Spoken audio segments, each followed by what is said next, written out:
Assalamualaikum warahmatullahi wabarakatuh. Perkenalkan, nama saya Amira Bafadal, NPM 19311041. Di sini saya akan mempresentasikan tentang analgesik untuk tugas praktikum farmakologi toksikologi 1.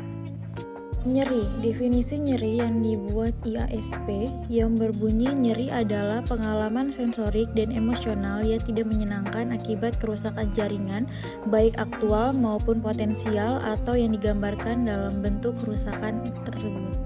Ini dibagi menjadi dua, yaitu nyeri nosiseptif, yaitu terdiri dari nyeri somatik. Sumber nyeri berasal dari kulit, tulang, sendi, otot, atau jaringan penghubung.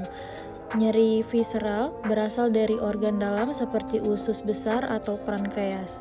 Kedua, nyeri neuropatik atau kronis terjadi akibat pemrosesan input sensorik yang abnormal oleh SSP atau perifer. Contohnya nyeri punggung bawah, neuropatik, diabetik, nyeri kanker, luka pada sumsum tulang belakang. Mekanisme nyeri. Fenomena nyeri timbul karena adanya kemampuan sistem saraf untuk merubah berbagai stimulasi seperti mekanikal, chemical maupun thermal atau panas menjadi potensial aksi yang dijalarkan ke sistem saraf pusat. Potensial aksi sebagai input di SSP, khususnya di cornus, doralis, medulla, spinalis diolah secara kompleks dan di outputnya disalurkan ke SSP lebih tinggi, yaitu otak, sehingga timbul prepepsi nyeri.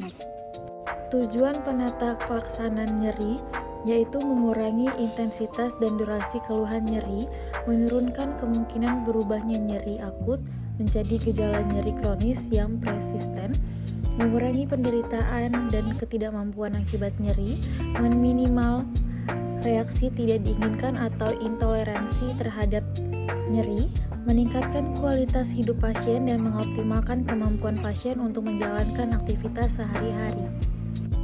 Prinsip penata laksanaan nyeri. Pengobatan nyeri harus dimulai dengan analgesik yang paling ringan sampai ke yang paling kuat. Tahapannya, tahap 1 analgesik non-opioid, tahap 2 analgesik AINS plus adjuvan, tahap 3 analgesik opiat lemah plus AINS plus adjuvan, tahap keempat analgesik opiat kuat plus AINS plus adjuvan. Analgesik dibagi menjadi dua, yaitu narkotik opiat analgesik dan non-narkotik. Non-narkotik dibagi menjadi tiga, yaitu terdiri dari analgesik antipiretik, antiinflamasi non-steroid, dan obat pirai. Mekanisme kerja. Golongan obat ini bekerja dengan cara menghambat sintesa prostaglandin atau PG. PG hanya berperan pada nyeri yang berkaitan dengan kerusakan jaringan atau inflamasi. PG atau prostaglandin menyebabkan sensitisasi reseptor nyeri terhadap stimulasi mekanik dan kimiawi. Untuk struktur mekanisme kerja obatnya bisa kita lihat secara seksama. Analgetik non-narkotika, misalkan contohnya parastamol, salisilat terdiri dari aspirin, magnesium salisilat, diflunisal, fenamat terdiri dari meklofenamat, asam mefenamat, asam asetat terdiri dari natrium diklofenat, antalgin, asam propionat yang itu ibuprofen, fenoprofen, ketoprofen, naproxen, asam pirolizin karboksilat terdiri dari keterolak, inhibitor COX-2 terdiri dari celecoxib, valdecoxib.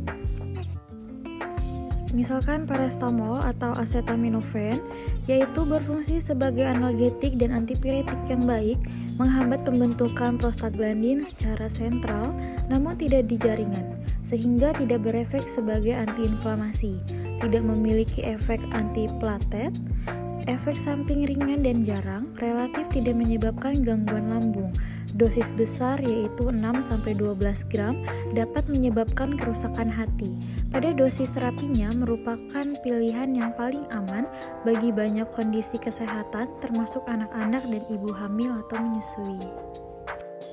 Konsentrasi tertinggi dalam plasma dicapai dalam waktu setengah jam dan T setengah plasma 1-3 jam. Parastamol diekskresikan melalui ginjal. Sediaan parastamol berbentuk tablet 500 mg atau sirup yang mengandung 120 mg per 5 ml. Dosis dewasa maksimum 4 gram per hari, anak-anak maksimum 1,2 gram per hari, untuk anak 1-6 tahun 60-120 mg per kali, dan bayi di bawah 1 tahun 60 mg per kali. Maksimum 6 kali sehari.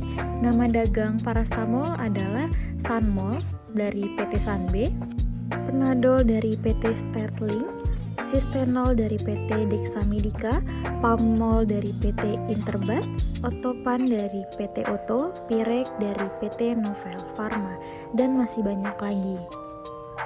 Terima kasih, sekian presentasi dari saya. Mohon maaf jika banyak salah kata. Saya akhiri. Wassalamualaikum warahmatullahi wabarakatuh.